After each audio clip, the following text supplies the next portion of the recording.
Hello students, मैं प्रवीण शर्मा स्वागत करता हूं आपका आज की इस वीडियो में, जिसमें हम वास्तविक संख्या के प्रश्नावली 1.3 की प्रमेय संख्या 1.3 को देखेंगे। प्रमेय 1.3 की आज चर्चा करेंगे कि प्रमेय 1.3 होता क्या है, इसको समझेंगे। ठीक है। वैसे एग्जाम की दृष्टिकोण से अगर देखें तो ये महत्वपूर्ण नहीं है, एग्जाम में ये पूछा नहीं जाता, लेकिन प्रमेय 1.3 समझने के लिए जरूरी है, समझ लेना जरूरी होता है। ठीक है। कहता क्या है कि मान लीजिए P एक अभाज्य संख्या है। P क्या है? एक अभाज्य संख्या। अभाज्य संख्या हम जानते हैं कि जो जो या तो एक से कटेगा या तो केवल खुद से कटेगा। एक या खुद के अलावा और किसी संख्या से जो ना कटे उसे हम अभाज्य संख्या कहते हैं। ठीक है। यदि P मतलब P एक अभाज्य संख्या है, P a स्क्वायर को विभाजित करती है। मतलब P क्या कर रही है? किसी संख्या a स्क्वायर के मतलब a के पावर 2 को विभाजित करती है, तो P ए को भी विभाजित करेगी। मतलब जो संख्या है ए, इसको अगर विभाजित कर रही है ए की पावर 2 का मतलब ए के स्क्वायर को विभाजित कर रही है, तो पी क्या करेगी? जो है सो ए को भी विभाजित करेगी, स्क्वायर हटाने के बाद भी विभाजित करेगी। जी कहा जहां ए एक धनात्मक पूर्णांक है। क्या है? धनात्मक। धनात्मक संख्या मतलब वो धनात्मक पॉजिटिव में होगा। ठीक है। जैसे इसको हम समझते हैं। अब ये कह क्या रहा है कि पी जो है सो ए को विभाजित करेगी। तो एग्जाम्पल में लेते हैं, जैसे कि 10 का स्क्वायर है। ठीक है। पी अगर कोई संख्या है तो अगर वह 10 के स्क्वायर को अगर वह विभाजित करेगी तो 10 को भी विभाजित कर सकती है। मान के चलते कि 10 का स्क्वायर है, हम 5 ले लेते हैं। ठीक है। अभाज्य संख्या है, 5 एक अभाज्य संख्या है। ठीक है। अगर 5 10 के स्क्वायर को, 10 का स्क्वायर क्या क्या हो गया? 100 हो गया। ठीक है। बटे 5 हो गया। ठीक है। अगर 100 को अगर 5 10 के स्क्वायर को जो है सो मतलब 100 को 5 से अगर हम भाग लगा सकते हैं, तो यहां पर हम 10 को भी 5 से भाग लगा सकते हैं। वही कह रहा है कि ए के स्क्वायर को अगर वह भाग लगा सकता है तो वह ए को भी भाग लगा सकता है, ए को भी काट सकता है, ए को भी विभाजित कर सकता है। इस प्रमेय में यही कहने की कोशिश की जा रही है। ठीक है। इस प्रमेय 1.3 का हम प्रयोग करते हुए जो प्रमेय 1.4 है उसको सिद्ध करेंगे हम, और बाकी के जो प्रश्न है उसको हल करने का प्रयास करेंगे इसमें हम। ठीक है। चलिए आगे आते हैं।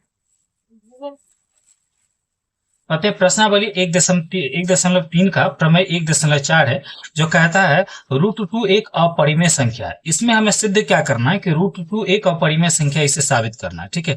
अब इस तरीके के जो भी प्रश्न हमें मिलेंगे, जैसे कि इसमें होगा √2 होगा, √2 बोलेगा इसको सिद्ध करने के लिए, अपरिमेय सिद्ध करने के लिए बोलेगा, या तो √3 होगा जो बोलेगा अपरिमेय सिद्ध करने के लिए, या तो √5 होगा, रूट का 7 होगा। ठीक है। या तो 11 होगा। ठीक है। इसी तरीके से बढ़ती चली जाती है। यही संख्याओं का जो है सो हमें बोलेगा इसको अपरिमेय सिद्ध करने के लिए। ठीक है। तो रूट हो सकता है, √3 हो सकता है, √5 हो सकता है, √7 हो सकता है, रूट 11 हो सकता है। ठीक है। इन्हीं संख्याओं को सिद्ध बनाने का, ये जो बनाने का इस तरीके के जो प्रश्न दिए जाते हैं, इसमें बनाने का तरीका एक ही होता है, चाहे √2 हो, 3 हो, 5 हो, 7 हो, 11, कोई भी संख्या, उससे हमें मतलब नहीं है। सभी का जो ट्रिक है, बनाने का जो तरीका है, सबका सेम ही रहेगा, एक ही तरीका है। ठीक है। ये केवल जस्ट हम समझाने के लिए लिखे हैं। ठीक है। अब सबसे पहले इस प्रश्न को जब हम हल करते हैं तो क्या कह रहा है? हल करने के लिए हम इस प्रश्न को विरोधाभास से हल करेंगे। विरोधाभास कहने का मतलब क्या हुआ? जो ये कह रहा है प्रश्न, उसके विपरीत हम इसको मान लेंगे। जैसे कि ये कह रहा है कि √2 एक अपरिमेय संख्या है, तो हम इसको विरोधाभास में मतलब इसके विपरीत बात को मानते हुए कि √2 एक परिमेय संख्या है, इसको हम परिमेय संख्या मान करके हम इसको हल करने का प्रयास करेंगे। तो सबसे पहले हम हल लिखते हैं। ध्यान दीजिएगा, सबसे पहले हम हल लिखते हैं। हल लिखने के बाद तो हम मानते हैं, माना √2 एक परिमेय संख्या है।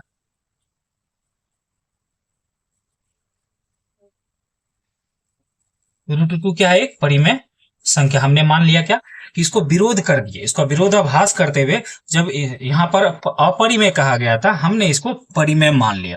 और जब इसको परिमेय मान लिए तो हो सकता है माना √2 बराबर क्या हो जाएगा? P/Q के रूप में होगा।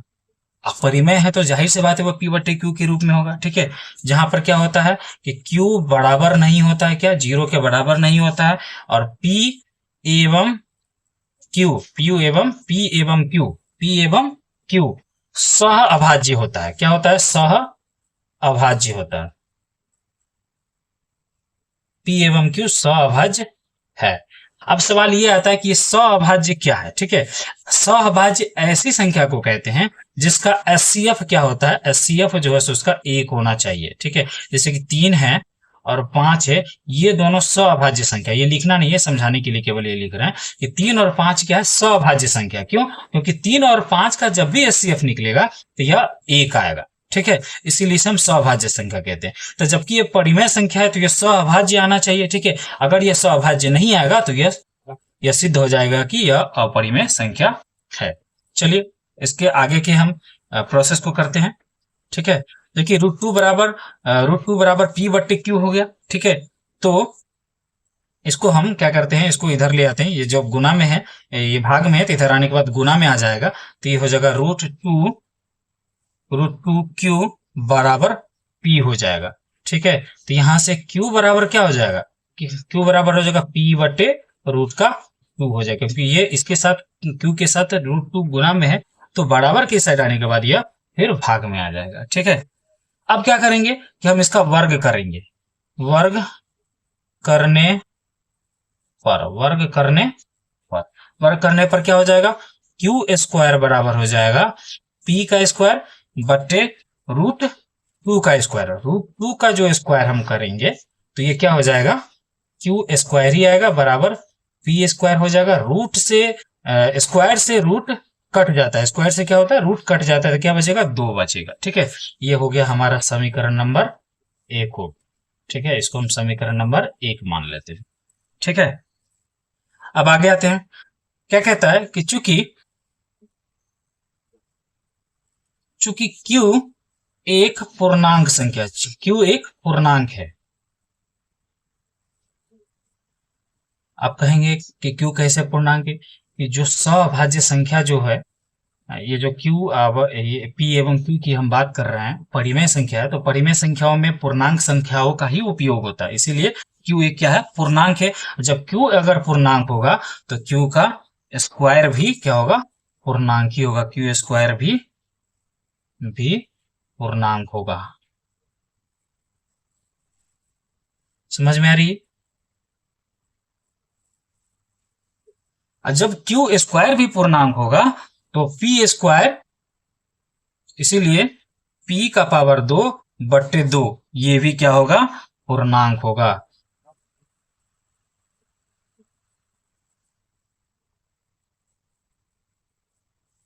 पूर्णांक होगा, तो इसीलिए क्या हो जाएगा, P² जो है सो P² भी पूर्णांक है। इसका मतलब P में 2 से भाग लगेगा, है कि नहीं। P में हम 2 पूर्ण रूप से कटेगा, पूर्णांक है तो पूर्ण रूप से कटेगा।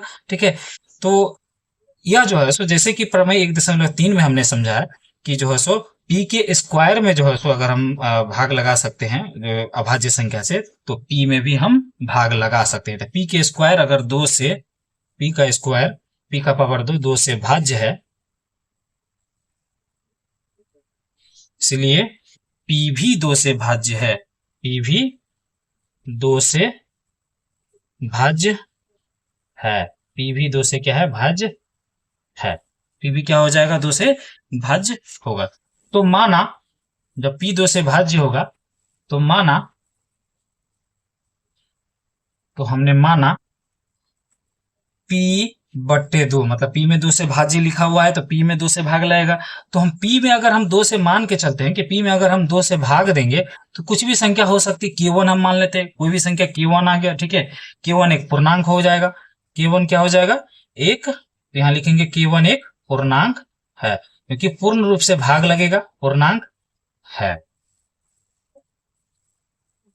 तो P बराबर क्या हो जाएगा, 2K1, क्योंकि 2 इधर आ जाएगा, गुना में आ जाएगा, तो P बराबर 2K1 हो जाएगा। ये समीकरण नंबर 2 हो गई। समीकरण नंबर कितना हो गया, ये 2 हो गया। ठीक, चलिए आगे बढ़ते हैं इसमें।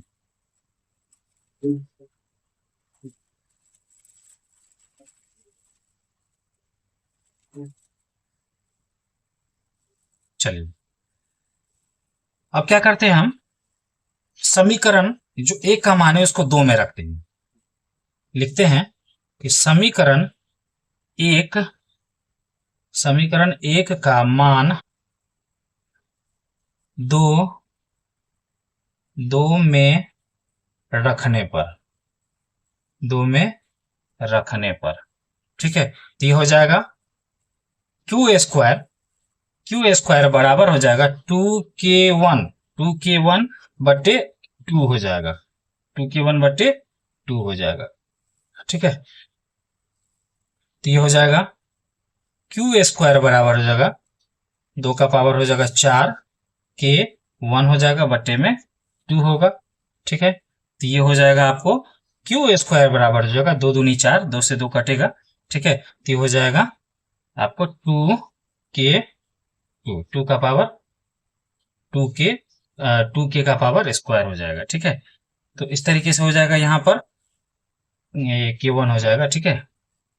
तो k1 बराबर हो जाएगा, k1 का पावर 2 बराबर हो जाएगा क्यू स्क्वायर, ठीक है, बटे में 2 हो जाएगा, क्योंकि 2 यहाँ पर गुना में है तो बराबर की साइड लाएंगे तो ये हो जाएगा, ये गुने भाग में आ जाएगा, ठीक है। ये हो गया हमारा समीकरण नंबर 3। ये क्या हो गया हमारा समीकरण नंबर 3, ठीक है। अब लिखते हैं, चूंकि k1 एक पूर्णांक है, k1 क्या है, k1 एक पूर्णांक है, k1 क्या है, एक पूर्णांक है, तो इसीलिए क्या हो जाएगा, ये k1 का पावर 2 भी पूर्णांक है,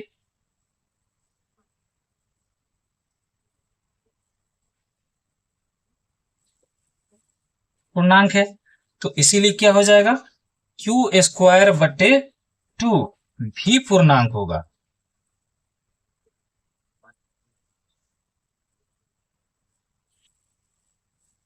इसीलिए अगर क्यू स्क्वायर बटे 2 भी पूर्णांक होगा तो इसीलिए क्यू के पावर 2 में अगर 2 से भाग लगेगा, 2 से अगर भाज्य होगा, क्यू का पावर 2 अगर 2 से, क्यू का पावर 2 अगर 2 से भाज्य होगा तो क्यू भी 2 से भाज्य होगा, क्यू भी 2 से भाज्य होगा, क्यू भी 2 से भाज्य होगा। अब जो है सो यहां पर लेते हैं, माना क्यू बटे 2, क्योंकि क्यू में 2 से भाग लेगा तो क्यू बटे 2, क्यू में 2 से भाग लेंगे तो वहां पर k1 निकला था, तो यहाँ पर हम k2 हम ले लेते, कोई भी मान कोई k2 आ जाएगा, ठीक है। तो यहाँ पर k2 एक पूर्णांक लिख देते हैं, k2 क्या है, एक पूर्णांक है, k2 क्या है, एक पूर्णांक है। तो क्या हो जाएगा ये, तो ये हो जाएगा जो है सो, इसको हम करते हैं तो q बराबर हो जाएगा, q बराबर हो जाएगा 2k2 हो जाएगा, ठीक है। ये हो गया समीकरण नंबर ये 4 हो गया, ठीक है। 3 आया था यहाँ पे समीकरण नंबर 4 हो गया, ठीक है। तो इस तरीके से जो है सो ये समीकरण नंबर 2 और 4 को देखते हैं, समीकरण नंबर 2 और 4 को देखते हैं।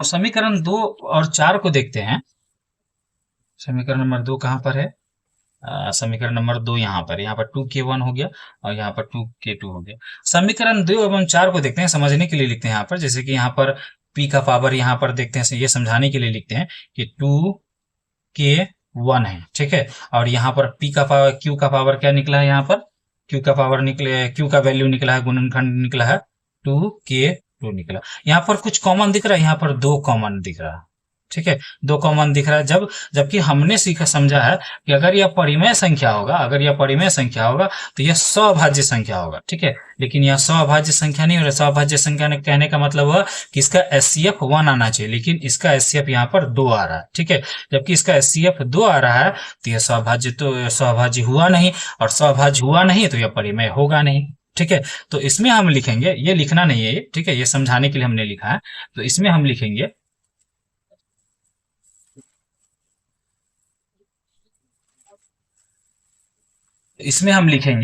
कि समीकरण 2 व 4 से स्पष्ट, 4 से स्पष्ट है कि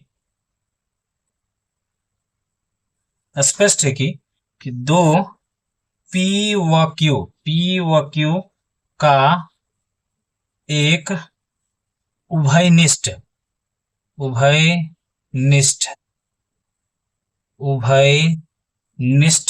गुणनखंड है।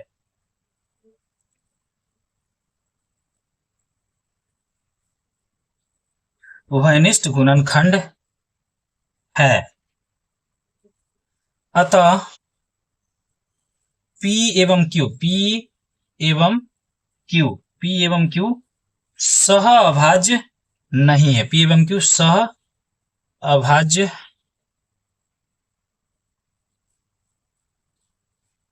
नहीं है। P एवं Q सहअभाज्य नहीं है, क्योंकि इसका गुणनखंड जो है 2 आ रहा है। ठीक है, दो समीकरण 2 एवं 4 से स्पष्ट है कि 2 जो है P व Q का एक उभयनिष्ठ गुणन, दोनों का गुणनखंड 2 है, जबकि यहाँ पर जो है सो गुणनखंड 1 आता तभी यह सहअभाज्य होता, लेकिन यहाँ पर 1 नहीं आ रहा है, तो इसीलिए सहअभाज्य नहीं है। अगर यह सहअभाज्य नहीं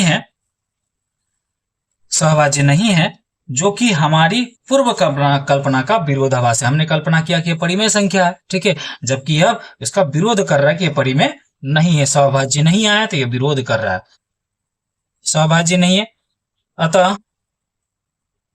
अतः यह हमारी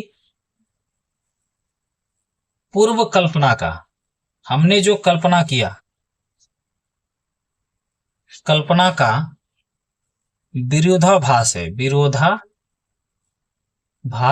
है। हमने जो कल्पना किया इसका यह विरोध कर रहा है, विरोधाभास है।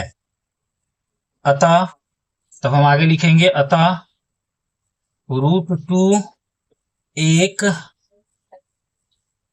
परिमेय संख्या नहीं है, परिमेय संख्या नहीं है। अतः √2 एक अपरिमेय संख्या है, अपरिमेय संख्या है। क्योंकि यह परिमेय नहीं निकला तो यह एक परिमेय संख्या, जाहिर सी बात यह एक परिमेय संख्या होगा। हमने इस प्रकार से हमने सिद्ध कर दिया कि √2 एक परिमेय संख्या। इस तरीके के जो भी प्रश्न आएंगे, जैसे कि हमने यहाँ पर √2 से सिद्ध किया है, ठीक है, अब प्रश्न में आपको मिलेगा √3 को, √3 को सिद्ध करने के लिए मिलेगा, या √5 को मिलेगा, √7 को मिलेगा, √11 को मिलेगा। इस तरीके से आगे प्रश्न रहेंगे। तो इसमें जो भी प्रश्न मिलेंगे, सभी प्रश्नों को हल करने का तरीका सेम, यही पैटर्न है, सारा चीज सेम रहेगा, केवल अंक बदल जाएंगे। जहां जहां √2 है 2 लिखे हमने, जहां जहां 2 का प्रयोग है वहां वहां 3 का प्रयोग हो जाएगा, वहां 5 का प्रयोग होगा, 7 का प्रयोग होगा, 11 का प्रयोग होगा। ठीक है, बाकी इस तरह के प्रश्नों को हल करने का तरीका एक ही है। इसमें और भी तरह के प्रश्न आते हैं, जैसे कि किसी में लिखा रहेगा कि 3√2 को हल कर सिद्ध करे कि यह एक परिमेय संख्या है। तो इस तरीके के प्रश्न को हल करना हम अगली वीडियो में हम सीखेंगे, समझेंगे। ठीक है।